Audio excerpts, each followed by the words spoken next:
Hello and welcome back to our YouTube channel. My name is Miss Kinsella and I am here to read chapters 9 and 10 of Charlotte's Web with you. And then we're going to kind of go over some of our words and we're going to go over our worksheets that you have to do for chapters 9 and 10. Okay, let's get started. Things are starting to get very interesting in the book, and chapter 9 is called Wilbur's Boast. And to boast about something means you are bragging about it. You think that you're great. You're boasting. You're bragging. Okay. A spider's web is stronger than it looks, although it is made of thin, delicate strands. The web is not easily broken. However, a web gets torn every day by the insects that kick around in it. And a spider must rebuild it when it gets full of holes. Charlotte liked to do her weaving during the late afternoon, and Fern liked to sit nearby and watch. One afternoon, she heard a most interesting conversation and witnessed a strange event. "My legs are hairy for a good reason," replied Charlotte. Furthermore, each leg of mine has 7 sections: the coca, the femur, the patella, the tibia, the metatarsal, and the tarsus. Wilbur sat bolt upright. "You're kidding," he said. "No, I'm not either. Say those names again. I didn't catch them the first time." Coca, femur, patella, tibia, metatarsus, and tarsus. "Goodness," said Wilbur, looking down at his own chubby legs. "I don't think my legs have 7 sections." "Well," said Charlotte, "you and I lead different lives. You don't have to spin a web. That takes real legwork." "I could spin a web if I tried," said Wilbur. Boasting. So he's trying to brag by boasting and saying that he could spin a web too. "I've just never tried." "Let's see you do it," said Charlotte. Fern chuckled softly, and her eyes grew wide with love for the pig. "Okay," replied Wilbur. "You coach me and I'll spin one. It must be a lot of fun to spin a web. How do I start?" "Take a deep breath," said Charlotte, smiling. Wilbur breathed deeply. "Now climb to the highest place you can get to, like this." Charlotte raced up to the top of the doorway. Wilbur scrambled to the top of the manure pile. "Very good," said Charlotte. "Now make an attachment with your spinnerets. Hurl yourself into space and let out a drag line as you go." Wilbur hesitated a moment, then jumped out into the air. He glanced hastily behind to see if a piece of rope was following him to check his fall, but nothing seemed to be happening in his rear. And the next thing he knew, he landed with a thump. "Ump," he grunted. Charlotte laughed so hard her web began to sway. "What did I do wrong?" asked the pig when he recovered from his bump. "Nothing," said Charlotte. "It was a nice try." "I think I'll try again," said Wilbur cheerfully. I believe what I need is a little piece of string to hold me." The pig walked out to his yard. "You there, Templeton?" he called. The rat poked his head out from under the trough. "Got a little piece of string I could borrow?" asked Wilbur. "I need to spin a web." "Yes, indeed," replied Templeton, who saved string. "No trouble at all. Anything to oblige." He crept down into his hole, pushed the goose egg out of the way, and returned with an old piece of dirty white string. Wilbur examined it. "That's just the thing," he said. "Tie one end to my tail, will you, Templeton?" Wilbur crouched low with his thin curly tail toward the rat. Templeton seized the string, passed it around to the end of the pig's tail, and tied 2 half hitches. Charlotte watched in delight. Delight means that you are very happy. Like Fern, she was truly fond of Wilbur, whose smelly pen and stale food attracted the flies that she needed. And she was proud to see that he was not a quitter and was willing to try again to spin a web. While the rat and the spider and the little girl watched, Wilbur climbed again to the top of the manure pile, full of energy and hope. "Everybody watch," he cried, and summoning all his strength, he threw himself into the air head first. The string trailed behind him, but as he had neglected to fasten the other end to anything, it didn't really do any good, and Wilbur landed with a thud, crushed and hurt. Tears came to his eyes. Templeton grinned. Charlotte just sat quietly. After a bit, she spoke. "You can't spin a web, Wilbur, and I advise you to put that idea out of your mind. You lack two things needed for spinning a web. You lack a set of spinnerets, and you lack knowledge." Okay, these are two of the pictures that were shown on this page in case you don't have a book with you. But cheer up. You don't need a web. Zuckerman supplies you with 3 big meals a day. Why should you worry about trapping food? Wilbur sighed. "You're ever so much cleverer and brighter than I am, Charlotte. I guess I was just trying to show off. Serves me right." Templeton untied his string and took it back to his home. Charlotte returned to her weaving. "You needn't feel too badly, Wilbur," she said. "Not many creatures can spin webs. Even men aren't as good at it as spiders, although they think they're pretty good, and they'll try anything. Did you ever hear of the Queensboro Bridge?" Wilbur shook his head. "Is it a web?" "Sort of," replied Charlotte. "But do you know how long it took men to build it? 8 whole years. My goodness. I would have starved to death waiting for that long. I can make a web in a single evening." "What do people catch in the Queensboro Bridge? Bugs?" asked Wilbur. "No," said Charlotte. "They don't catch anything. They just keep trotting back and forth across the bridge, thinking there's something better on the other side. If they'd hang head down at the bottom of the thing and wait quietly, maybe something good would come along. But no, with men, it's rush, rush, rush, rush, rush, rush, every minute. I'm glad I'm a sedentary spider." Again, the word sedentary, Charlotte goes on to explain it in context of the story. "What does sedentary mean?" asked Wilbur. "Means I sit still a good part of the time and don't go wandering all over creation." So again, sedentary is an adjective used to describe nouns, and sedentary is being used to describe the noun of the spider. The spider is the noun. So sedentary means to sit a good part of your day, to stay still sitting. So if you are sedentary, you're not moving around a lot. You're sitting still. "I know a good thing when I see it, and my web is a good thing. I stay put and wait for what comes. Gives me a chance to think."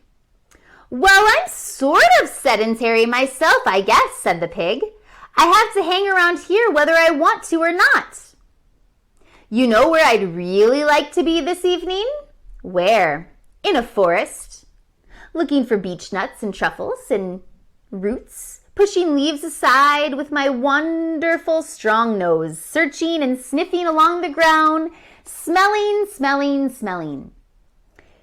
"You smell just the way you are," remarked a lamb who had just walked in. "I can smell you from here. You're the smelliest creature in this place." Wilbur hung his head. His eyes grew wet with tears.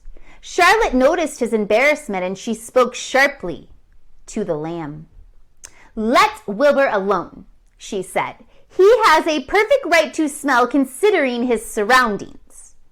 You're no bundle of sweet peas yourself. Furthermore, you are interrupting a very pleasant conversation."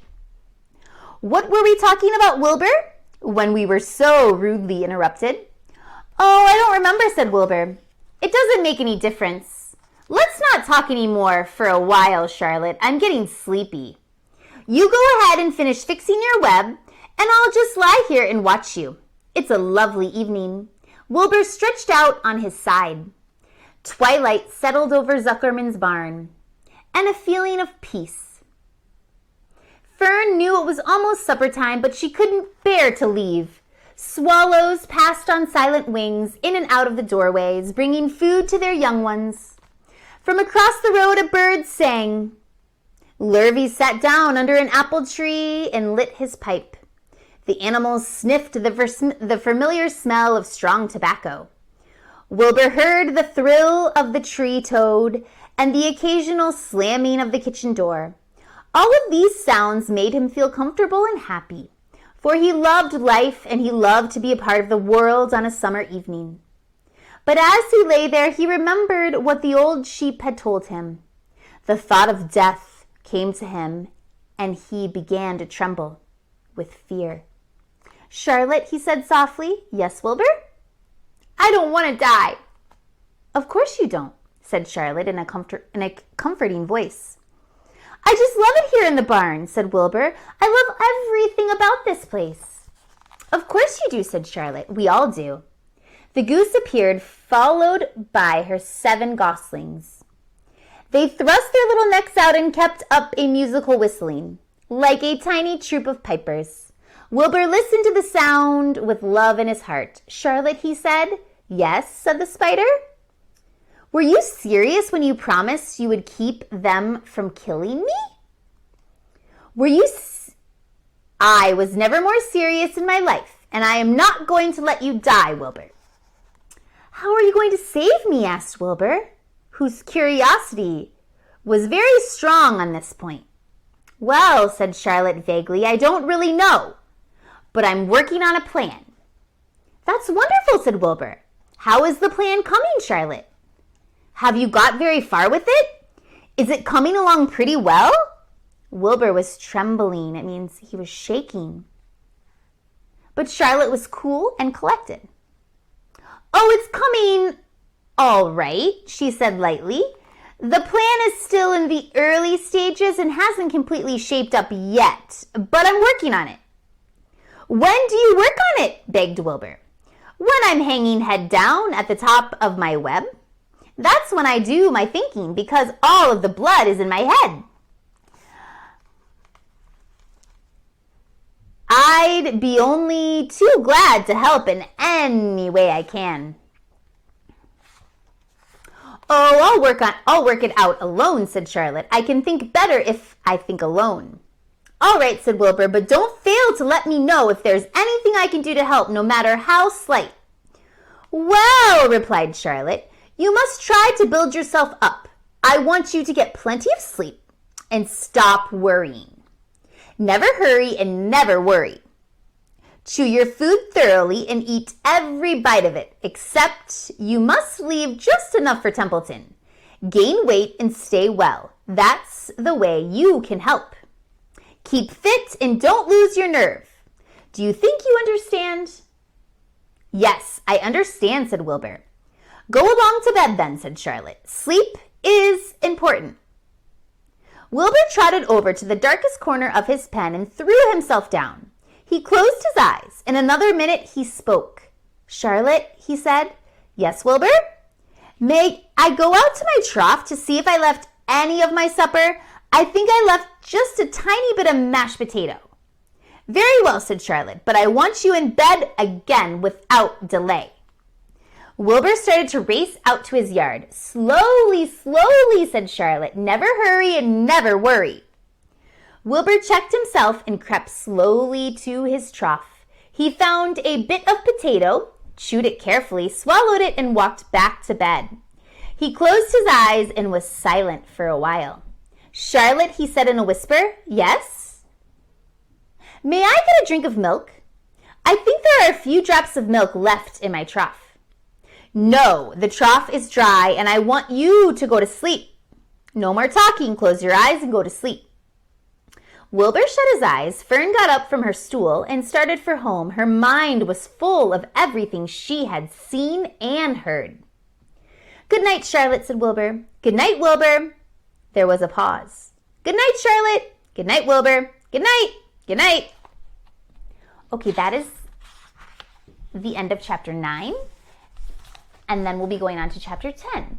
But let's look at our worksheets for chapter 9. You have one worksheet where you are putting the events in order that they happened.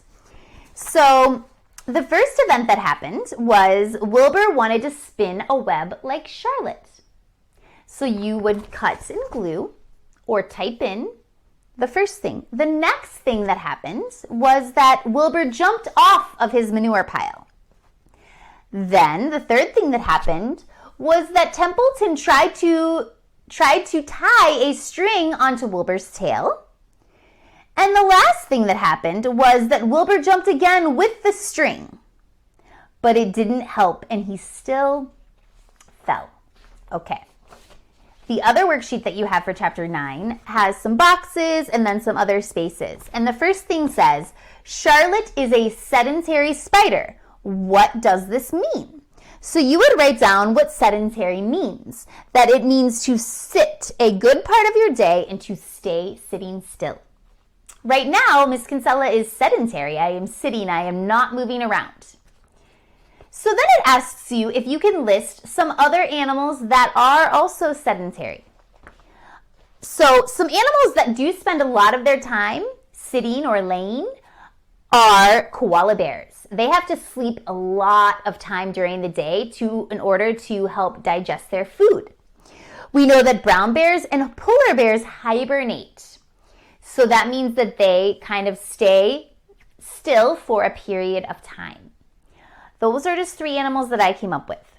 Number 3 of this worksheet says, give a non-example of the word sedentary. So a non-example would be the opposite of sedentary. So the opposite of sitting still would be to run a race. That would be a non-example, to run a race. That is the opposite of sitting still. And the last one is Charlotte is still working on a plan of how to save Wilbur. When does she do her thinking? She does her thinking, remember, when she hangs upside down so that all the blood goes to her head. Okay, now let's go on and read chapter 10. An explosion. Day after day, the spider waited, head down, for an idea to come to her. Hour by hour, she sat motionless, deep in thought. Having promised Wilbur that she would save his life, she was determined to keep her promise. Charlotte was naturally patient. She knew from experience that if she waited long enough, a fly would come to her web, and she felt sure that if she thought long enough about Wilbur's problem, an idea would come to her mind. Finally, one morning towards the middle of July, the idea came. The way to save Wilbur's life is to play a trick on Zuckerman. If I can fool a bug, thought Charlotte, I can surely fool a man. People are not as smart as bugs. Wilbur walked into his yard just at that moment. What are you thinking about, Charlotte? He asked. I was just thinking, said the spider, that people are very gullible. Another one of our words. What does gullible mean? Easy to fool, said Charlotte. That's a mercy, replied Wilbur, and he lay down in the shade of his fence and went fast asleep. The spider, however, stayed wide awake, gazing affectionately at him and making a plan for his future. Summer was half gone. She knew she didn't have much time. That morning, just as Wilbur fell asleep, Avery Arabelle wandered into Zuckerman's front yard, followed by Fern. Avery carried a live frog in his hand. Fern had a crown of daisies in her hair. The children ran for the kitchen. "Just in time for a piece of blueberry pie," said Mrs. Zuckerman. "Look at my frog," said Avery, placing the frog on the drain board and holding out his hand for pie. "Take that thing out of here," said Mrs. Zuckerman. "He's hot," said Fern. "He's almost dead, that frog." "He is not," said Avery. "He lets me scratch him between his eyes." The frog jumped and landed into Mrs. Zuckerman's dishpan full of soapy water. "You're getting your pie on you," said Fern. "Can I look for eggs in the hen house, Aunt Edith?" "Run outdoors, both of you, and don't bother the hens." "It's getting all over everything," shouted Fern. "His pie is all over his front." "Come on, frog," cried Avery. He scooped up his frog. The frog kicked splashing soapy water onto the blueberry pie. "Another crisis," groaned Fern. "Let's swing in the swing," said Avery. The children ran to the barn. Mr. Zuckerman had the best swing in the county. It was a single long piece of heavy rope tied to the beam over the north doorway. At the bottom end of the rope was a knot to sit on. It was arranged so that you could swing without being pushed. You climbed a ladder to the hayloft. Then, holding the rope, you stood at the edge and looked down and were scared and dizzy. Then you straddled the knot so that it acted as a seat. Then you got up all your nerve, took a deep breath, and jumped. For a second, you seemed to be falling to the barn floor far below, but then suddenly the rope would begin to catch you and you would sail through the barn door going a mile a minute, with the wind whistling in your eyes and ears and hair. Then you would zoom upward into the sky and look up at the clouds, and the rope would twist you, and you would twist and turn with the rope. Then you would drop down, down, down out of the sky and come sailing back into the barn, almost into the hayloft, and then sail out again. Not quite so far this time, then in again, not quite so high, then out again, then in again, then out, then in, and then you jump off and fall down and let somebody else try it. Mothers for miles around worried about Zuckerman's swing. They feared some children would fall off, but no child ever did. Children almost always hang on to things tighter than their parents think they will. Avery put the frog in his pocket and climbed to the hayloft. "The last time I swang in this swing, I almost crashed into the barn swallow," he yelled. "Take that frog out," ordered Fern.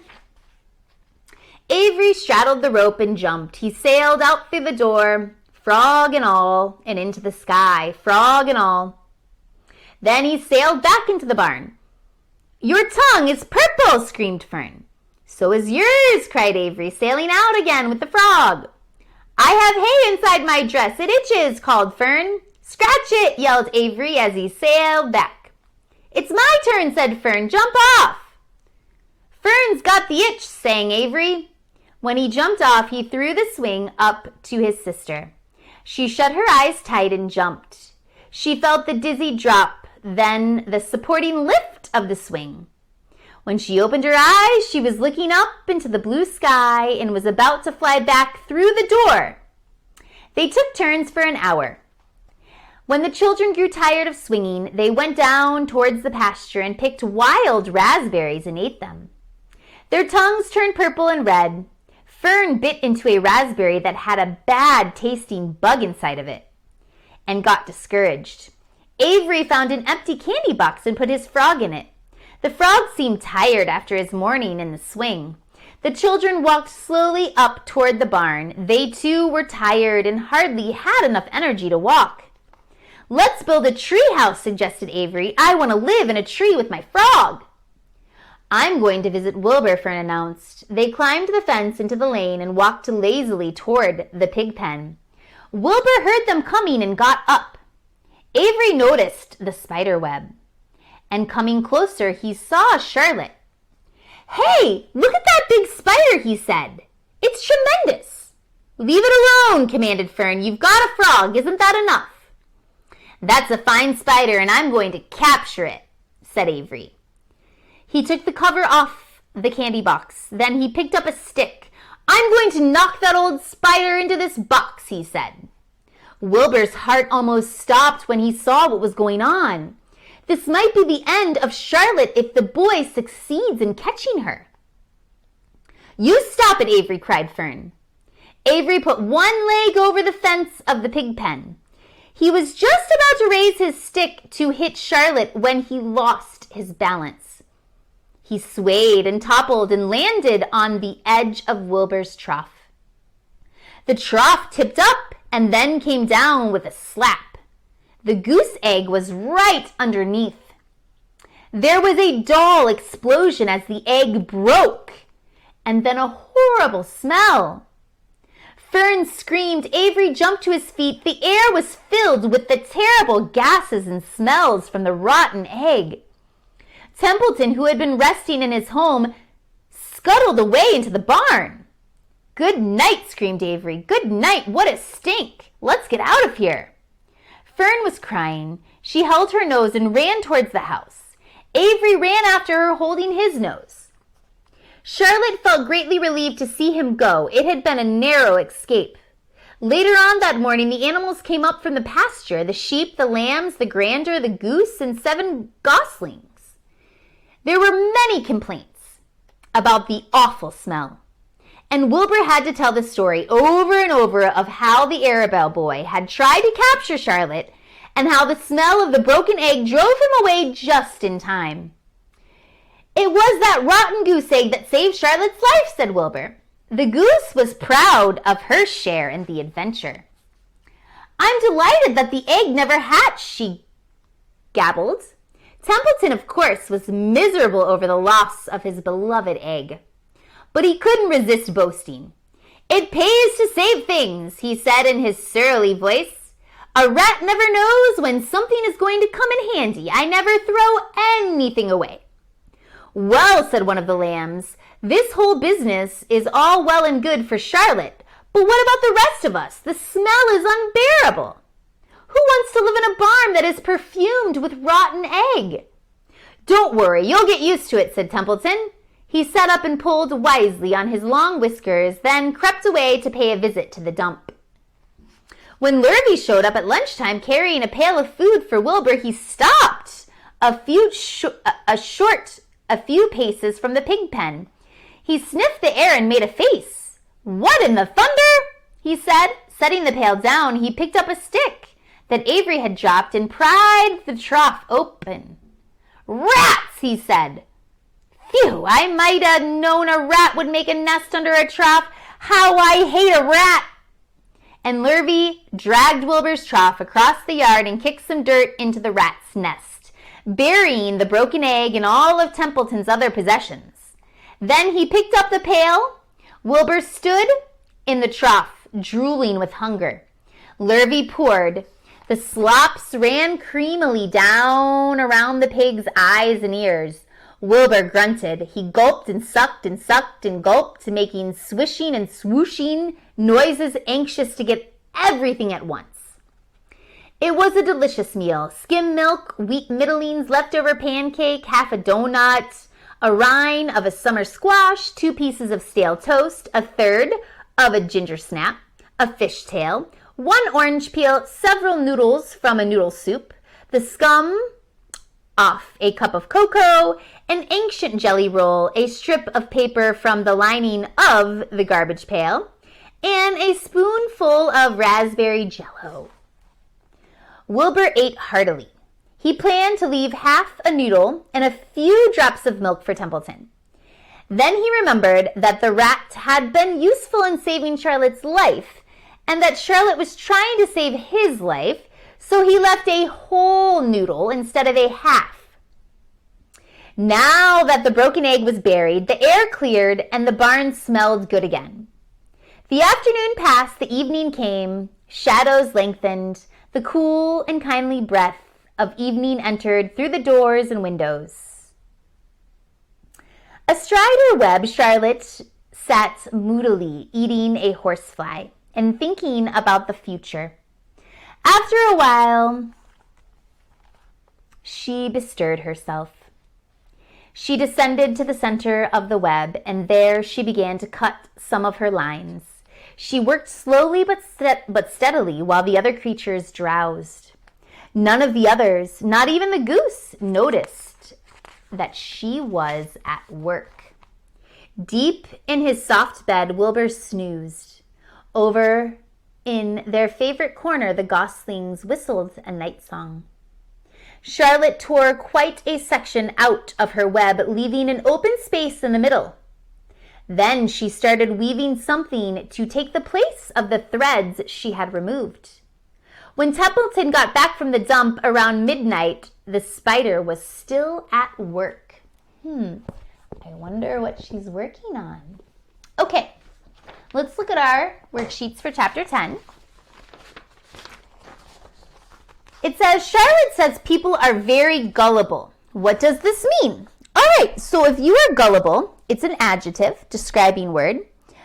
You will believe anything someone tells you. If you're a gullible person, somebody could tell you that pigs can fly, and you might believe them because you're gullible. Okay? It says, make a list of 3 things that Fern and Avery do together that afternoon when the egg explodes. So they ate some blueberry pie, they swung on the swing, and they picked wild raspberries. And then at the bottom, you are going to draw a line to the quote that each character said. The first one says, people are not as smart as bugs. Who said that? Charlotte did. I'm going to visit Wilbur. Who said that? Fern. That's a fine spider. I'm going to capture it. Who said that one? Avery. All right, so the next part of chapter 10, you have a lot of little boxes, and we're going to be talking about cause and effect. And a lot of our actions that we make are a cause, okay? So say that you made a cause to push someone down the stairs. What would be the effect of that cause? The effect would be that somebody would get hurt, that someone could probably get really hurt or break an arm or a leg, you don't know. When you make the cause to push someone down the stairs, the effect could be a lot of different things. But let's see. So the effect for the first one, Avery lost his balance and landed on Wilbur's trough. What was the cause? What caused him to fall? He fell because he put one leg over the pig pen and he ended up losing his balance. So the cause would be that he put one leg over the pig pen. The next one I wrote down here. The cause, the egg broke. What was the effect of the egg breaking? The effect was that a horrible smell took over the farm. And then the last one, the effect is that Lurvy covered up Templeton's nest. What was the cause? What caused Lurvy to cover up his nest? When he found out that rats were the reason for the smell. When he found out that the rats caused the smell, the effect was that he decided to cover up Templeton's nest with dirt. All right, so that is our reading for today. I hope everybody is staying safe and calm and happy and laughing. I miss you all very much. And I will be doing 2 more videos for Charlotte's Web later on. Thank you and have a good day.